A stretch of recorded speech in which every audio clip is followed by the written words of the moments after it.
मैं हूं अरमान आसिफ और आप देख रहे हैं अरमान आसिफ ऑफिशियल। सक्सगाम वैली इंडिया का वो हिस्सा जिसको लेकर एक बार फिर से चाइना ने इंडिया में तनाव पैदा कर दिया।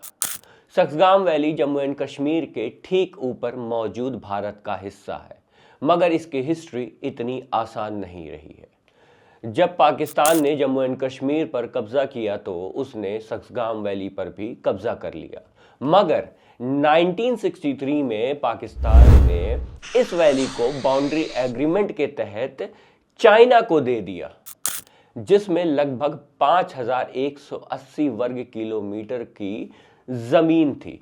हालांकि इस डील को भारत ने कभी माना ही नहीं। भारत इसे जम्मू एंड कश्मीर का हिस्सा मानता है।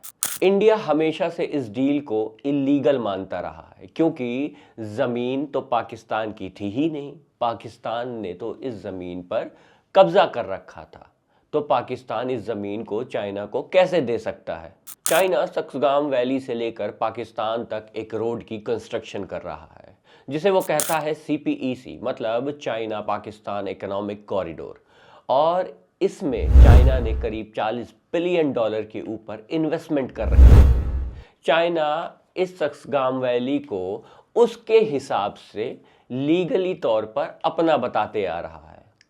सक्सगाम वैली इसलिए भी भारत के लिए इम्पॉर्टेंट है क्योंकि वो सियाचिन के ठीक ऊपर है, जो भारत के सिक्योरिटी पर्पस के लिए बहुत इम्पॉर्टेंट है। और अगर चाइना पाकिस्तान एक साथ मिलकर ये कॉरिडोर बना लेते हैं तो भारत के लिए ये खतरे की बात हो सकती है, क्योंकि आप लोगों ने देखा होगा कि किस तरीके से ऑपरेशन सिंदूर के वक्त चाइना ने हमारे आर्मी की लाइव सैटेलाइट इमेज देकर पाकिस्तान की मदद की थी। और अगर ये रोड बन जाती है तो पाकिस्तान और चाइना ट्रैवल करना बहुत आसान हो जाएगा। सक्सगाम वैली इतनी चर्चा में कब आई, अब आपको ये बताते हैं। 10 जनवरी को कम्युनिस्ट पार्टी ऑफ चाइना का डेलीगेशन इंडिया आता है और वो BJP और RSS के साथ एक मीटिंग करता है। और इसी मीटिंग के ठीक अगले दिन चाइना ने सक्सगाम वैली को अपना बता दिया। First of all, the territory you have mentioned are part of China's territory, and China's infrastructure activities in its own territory is beyond reproach. China and Pakistan have signed border agreements and determined the border between the two countries since the 1960s. मतलब Indian media को इतना भी माहौल बनाने का मौका China ने नहीं दिया, वरना अगले दिन की हेडलाइन तो यही बन जाती कि चाइना इंडिया से दोस्ती करने के लिए बिछा जा रहा है। हालांकि चाइना बार बार भारत के कई हिस्सों को अपना बताते आ रहा है, जैसे एक सक्सगाम वैली हो गई, फिर जो चाइना ने लद्दाख के पास ज़मीन कब्जा कर रखी है, फिर अरुणाचल प्रदेश को तो वो पूरा प्रदेश ही अपना बताता है। गलवान घाटी पर जो चाइना ने अटैक किया था, जिसमें 20 इंडियन सोल्जर जो थे वो शहीद हो गए थे।